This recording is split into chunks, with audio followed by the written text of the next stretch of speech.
The bus lines in Japan run like clockwork, but even the most punctual routes can take a detour through the unknown. In tonight's terrifying tale, we ride with the last passenger. The rain had started as a drizzle, just a light tick of droplets against the windshield. By the time Kenji Watanabe reached the outermost stretch of his route, it was nearly midnight in Yokosuka, where narrow roads wove through shuttered storefronts and vending machines buzzed under the flicker of sodium lamps. The storm had emptied the sidewalks, but the buses ran anyway. Kenji yawned behind the wheel, grateful for the silence. Just one more loop before the depot. He pulled up to the Kanonzaki stop, signal blinking in the rain. No one waited under the shelter. The street was still. He hit the door release anyway. It was routine. The doors hissed open. No one stepped in. But when he looked up into the rearview mirror, he jumped, startled. A woman sat at the very back of the bus. She hadn't been there a second ago. He could see her pale legs, and her white dress was soaked to the knees. Her long black hair hung limp and matted around her face.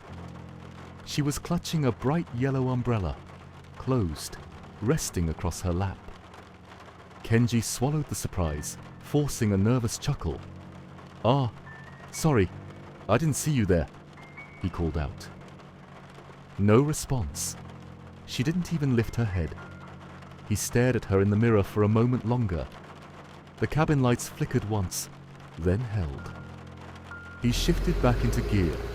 The next stop was Mabori Kaigan. The rain had picked up, rattling hard against the roof.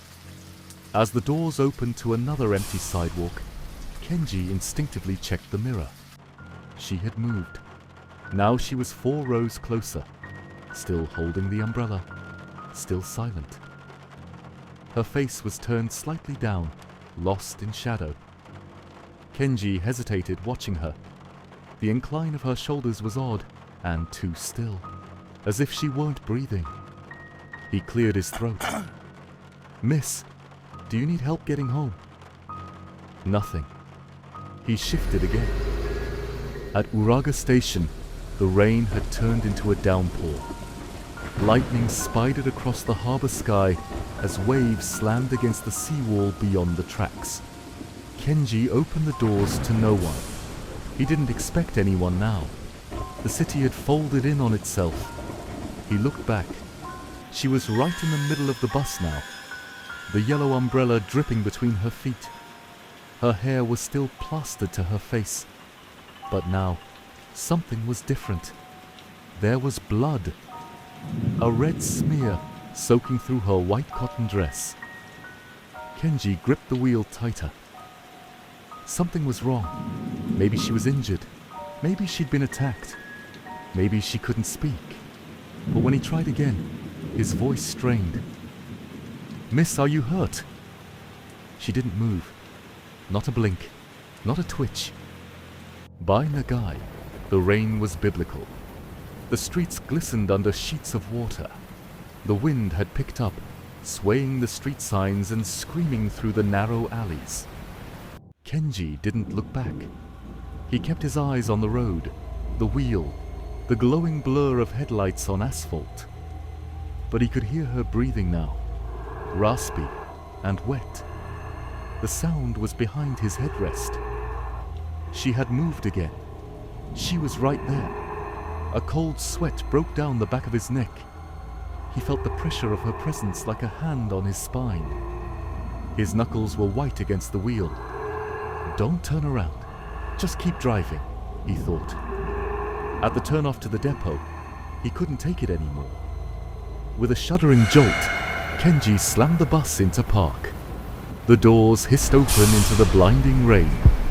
He stood, heart hammering, and sprinted into the storm out of the bus without looking back.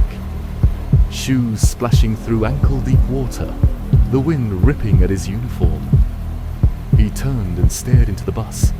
Its lights glowed softly. Rain trickled down the windows. It was empty, every seat bare, no trace of the woman, no yellow umbrella.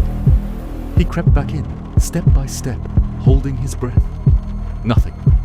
She was gone. Kenji let out a long, broken laugh and wiped his face. He had seen a ghost. It didn't matter. The depot was less than 5 minutes away. He didn't want to wait. Not here. Not now. He pulled back onto the road, still trembling. The windshield wipers struggled to keep up. Thunder cracked like artillery. And then, a shape dashed across the road. Kenji slammed the brakes. But it was too late.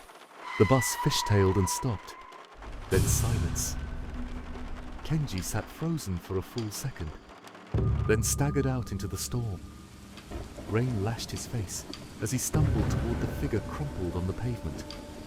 A splash of white fabric and pale legs.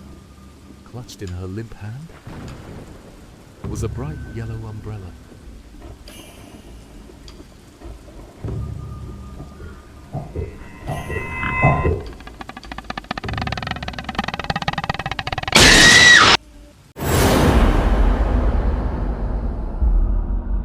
The veil draws shut once more, and our guest from beyond fades into the hush of candlelight. You've done well to linger this long, friend. Not everyone has the stomach for such company. But should you ever feel that cold breath on your neck, or hear a whisper that don't belong to the living, just return here to the Séance Society, where the dead speak and the living listen. Like and subscribe to our channel for more ghastly tales. Oh, and don't forget your creepy cocktail recipe. It's buried down in the description.